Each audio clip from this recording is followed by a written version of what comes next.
আলু ঝিঙে পোস্ত। সবার প্রথমে তেলের মধ্যে আলু আর ঝিঙেটা দিয়ে দিতে হবে, দিয়ে 4টে কাঁচা লঙ্কা, যে পরিমাণ লঙ্কা খান আপনারা, দিয়ে ভাজা ভাজা সিদ্ধ হওয়ার জন্য রাখতে হবে।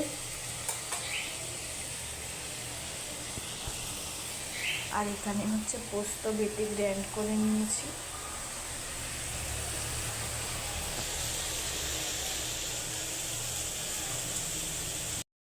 সামান্য পরিমাণ চিনি দিয়ে দেবো, মানে যে যেরকম খায় সেরকম দিতে পারেন।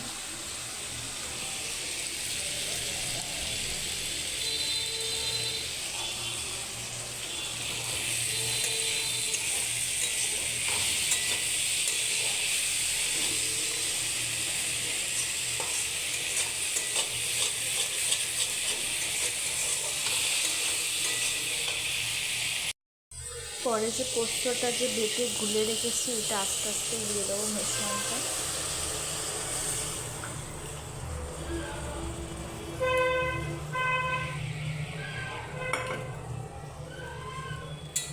দিয়ে নেড়ে নেবো।